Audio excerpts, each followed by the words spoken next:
Buenas noches, mi nombre es Félix Andrés Vega Bracelis, soy estudiante de Psicología y este video es para mostrar el mapa conceptual de la asignatura de Fundamentos Estadísticos. El curso es 1803 de la sección 6 y el profesor es Eduardo Santander. ¿Ya? Entonces yo quiero comenzar por mostrarle el mapa conceptual. ¿Ya? Es un poquito grande, pero lo vamos a mostrar por partes. Entonces tenemos en la primera parte el mapa conceptual. Tenemos los procesos, ¿cierto? Lo vamos a ver en profundidad después. Tenemos los procesos y más abajo dice un desglose de cada una de estas etapas, ya para que los vayamos viendo en más detalle. Eso es. Entonces, tenemos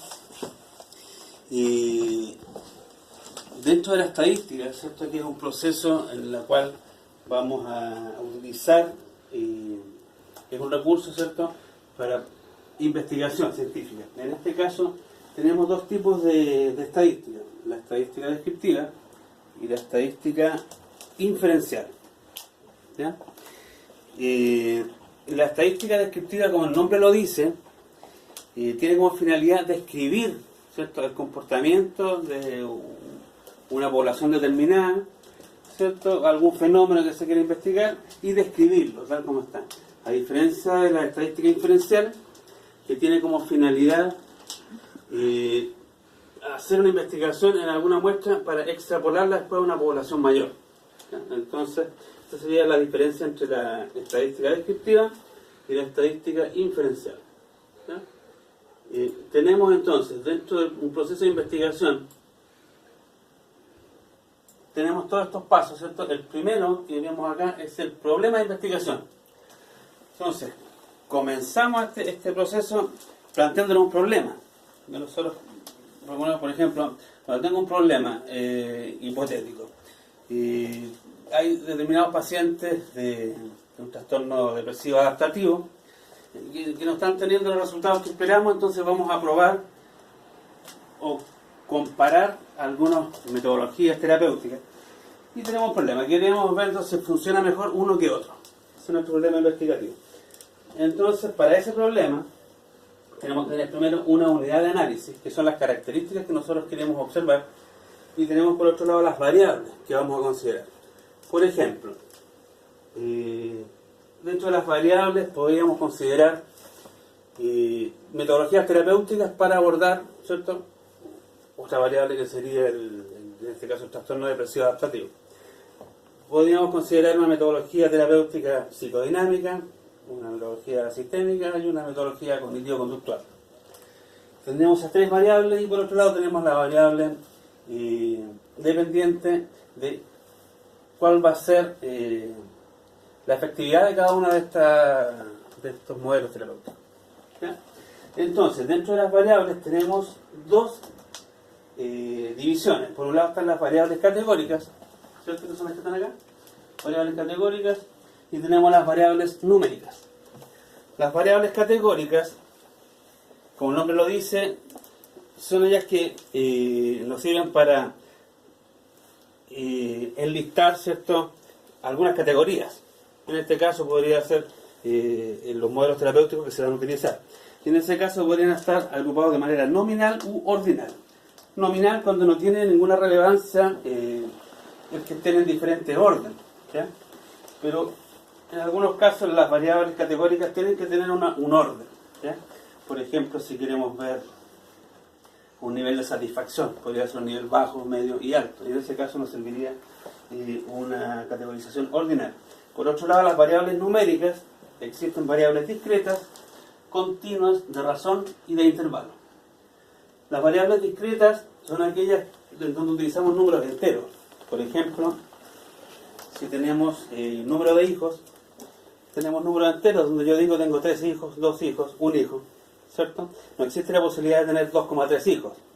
En cambio, las variables numéricas continuas son aquellas en donde sí existe la posibilidad de números intermedios, como por ejemplo en la administración de un medicamento. Podemos usar, no sé, 128 miligramos, 128,7 miligramos, y el número podría ser infinito entre una dosis y otra, ¿cierto? Por otro lado tenemos las categorías numéricas de razón, que son aquellas en cual el número 0 se considera como la ausencia de algún elemento o de alguna característica. ¿Sí? Y por otro lado tenemos las variables numéricas de intervalo, que son aquellas en donde nosotros las agrupamos justamente por intervalos. Por ejemplo, si quisiéramos evaluar la edad agrupada a nivel de intervalos, podríamos agruparlas de edad de 0 a 10 años, de 11 a 20 y así. ¿Sí? Entonces, tenemos por un lado los elementos del problema de investigación. ¿Sí? Después pasamos a la hipótesis, donde tenemos una hipótesis, ¿cierto? Partimos de una hipótesis determinada y planteamos una hipótesis nueva. El siguiente paso sería la recolección de datos. Ya lo vamos a ver en profundidad después, pero ese sería como el proceso, la recolección de datos. Una vez recolectada esta información, nos vamos al análisis para finalmente llegar a una explicación, una descripción de lo observado en la investigación. ¿Ya? Vamos a ver los detalles más acá, más abajo. ¿Cierto? El problema de investigación, como lo mencionábamos, hay dos aspectos fundamentales. La unidad de análisis, que son las características, ¿cierto?, que vamos a observar, y las variables, que son justamente, como la palabra lo dice, aquello que puede variar dentro de la investigación. ¿Ya? Tenemos después, una vez que tenemos el problema listo, lo vamos a plantear a través de una hipótesis. Y ahí surge, ¿cierto?, entonces la hipótesis nula y la hipótesis alternativa. La hipótesis nula es aquella que plantea una igualdad. Yo digo, por ejemplo, en el mismo ejemplo que planteamos, yo podría decir la evolución de un paciente con trastorno adaptativo depresivo no varía independiente de la metodología terapéutica. Eso podría ser una hipótesis nula. Yo digo, ¿sabes qué? Si al paciente lo tratamos con una metodología psicodinámica o lo tratamos con una metodología sistémica, no va a haber variación. Eso podría ser una hipótesis nula. ¿Ya? A diferencia de una hipótesis alternativa donde yo podría decir, ¿sabes qué? No, hay una variación. O sea, si yo trabajo con esta metodología, no es lo mismo que si yo trabajo con esta otra. ¿Ya? Esa sería la hipótesis alternativa. Y el proceso de investigación comienza desde una hipótesis alternativa. Yo digo, ¿sabes qué? No, acá va a ocurrir algo distinto. Después de tener planteado nuestro problema, nos vamos a la recolección de datos. Y ahí los aspectos fundamentales son considerar una población determinada. Esa población son todas aquellas individuos, en este caso, que tienen las características que nosotros necesitamos estudiar. Sin embargo, por razones o de tiempo o de presupuesto, muchas veces no podemos abarcar a toda la población y en ese caso recurrimos a una muestra. Y como lo muestra las letras, es una porción pequeña, muy representativa de la población. ¿Ya? En ese caso existen dos tipos de muestras. Una muestra es la muestra probabilística y la no probabilística. La muestra probabilística tiene relación con la posibilidad de que todos los miembros de esa población tengan igualdad de oportunidades de ser elegidos para el estudio. ¿Ya? Entonces todos tienen probabilidades y generalmente se utiliza un modelo de selección aleatorio, donde todo es como democrático, de alguna manera todos tienen la misma opción de salir en esta muestra. Y por otro lado tenemos la muestra no probabilística, que generalmente se utilizan en estadística descriptiva, donde yo elijo arbitrariamente la muestra. Y digo, ¿sabes que voy a trabajar con un determinado curso de un colegio? O todos los cursos de primero medio, por ejemplo. ¿Ya?